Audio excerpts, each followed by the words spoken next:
একটা কমেন্ট আর একটা শিরোনাম নিয়ে আলোচনা করি। শিরোনামটা হচ্ছে প্রথম আলোর, নেপালে আরএসপি পারল, বাংলাদেশে এনসিপি কেন পারল না। আসিফ হাওলাদার লিখেছেন। আর কমেন্টটা হচ্ছে, নেপালে ডক্টর ইউনূস ছিলেন না, আমরা সুশীলা কার্কিকে পাইনি। এটা মাসুদ কামালের একটা ছোট্ট কমেন্ট।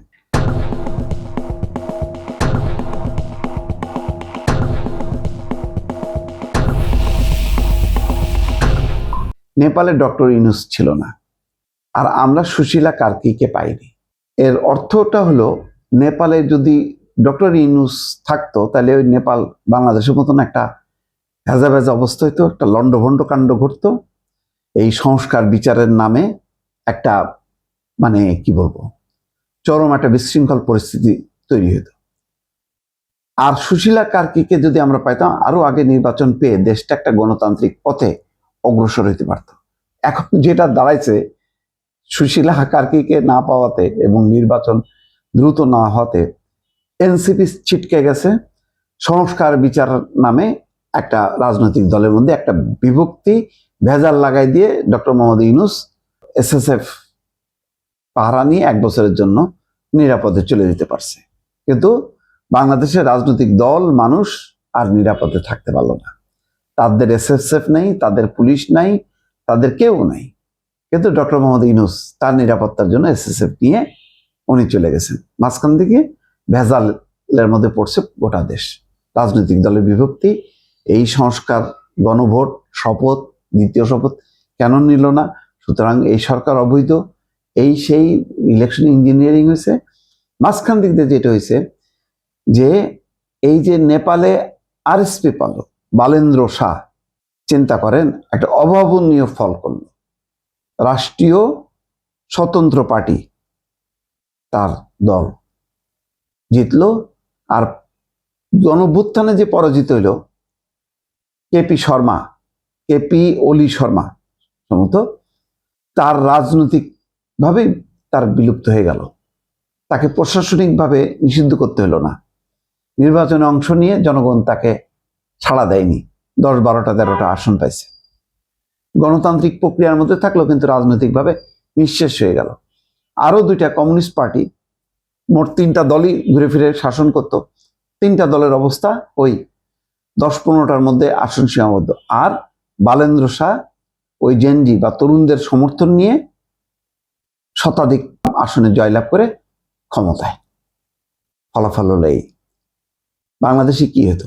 বাংলাদেশে যদি গণঅভ্যুত্থানের পর সুশীলা কার্কি যেমন বলছে, নেপালে 6 মাসের মধ্যে আমি নির্বাচন করে আমি আমার রিটায়ারমেন্ট লাইফে চলে যাব, কারণ তিনি ছিলেন নেপালের প্রধান বিচারপতি।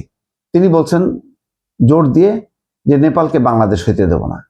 এটা পজিটিভ অর্থে বলেনি, নেগেটিভ অর্থে। অর্থাৎ বাংলাদেশে যে পরিমাণ বিশৃঙ্খল এবং নির্বাচন না হওয়ার প্রবণতার মধ্য দিয়ে এক ধরনের মপতন্ত্রের যে উদ্ভব ঘটছে, বলছে যে বাংলাদেশ হইতে দেব না। নির্বাচন হবে, নির্বাচিত জনপ্রতিনিধিরা পার্লামেন্টে বসে তারা কি কি সংস্কার করবে, সরকার পদ্ধতি কি হবে, সব পার্লামেন্ট ঠিক হবে। এটা বাইরের থেকে আমি ঠিক করে দেব না। জেনজিদেরকে বলে দিছে যাও ইলেকশনে যাও। আর আমাদের জেনজিরা বলেছে না, ইলেকশন না, তার আগে সব দফা রফা করতে হবে, প্রেসিডেন্টকে উৎখাত করতে হবে, সেনাপ্রধানকে উৎখাত করতে হবে, করে আজাদি না গোলামি, দিল্লি না পিন্ডি, এই সমস্ত স্লোগান দিয়ে 7 সিস্টার তসটস করতে হবে। উস্কানিমূলক কথাবার্তা, বেয়াদবি টাইপের কথাবার্তা, গালাগালি, এই সমস্ত একটা কালচার, মব, এগুলি তৈরি করলো। পার্থক্যটা হলো এইটাই, নেতৃত্বের অভাব। বালেন্দ্র শাহ কিন্তু ওই জেনজি ওই না, তার বয়স 35+, কিন্তু তুলনামূলকভাবে তরুণ, তার উপরে আস্থা রাখছে। এবং তিনি কাঠমান্ডুর মেয়র ছিলেন, সঙ্গীত শিল্পী ছিলেন, র্যাপার হিসেবে তিনি পরিচিত। একটা ম্যাচুরিটি আছে। কিন্তু এরা নিজেদের প্রয়োজনে তারা কাউকে ঢুকতে দেয়নি। তারা নিজেরাই দলের প্রধান হবে, তারা নিজেরাই মন্ত্রী হবেন, নিজেরাই ক্ষমতায় থাকতে হবে। এই উদ্যোগ গ্রহণে সে শেষ পর্যন্ত বিচ্ছিন্ন হয়ে গেছে। এই যে পল কাপুর আসলেন আমেরিকা, দেখা করেনি, ওই বিএনপি জামাতের মধ্যে ছিটকে গেছে। ইউনূস কথায় কথায় এনসিপিকে ডাকতেন, আলাদা আলাদা মর্যাদা দিতেন। এখন আর সেই মর্যাদা কিন্তু নাই। দিন যত যাবে আস্তে আস্তে বহু দূরে চলে যাবে। 6টা আসন নিয়ে গর্ব, ওই এরশাদের অধীনে যখন, শেখ হাসিনার অধীনে যখন জাতীয় পার্টি প্রথম ছিল 2014 নির্বাচনে, দেখেন আসন ছিল অনেকগুলি।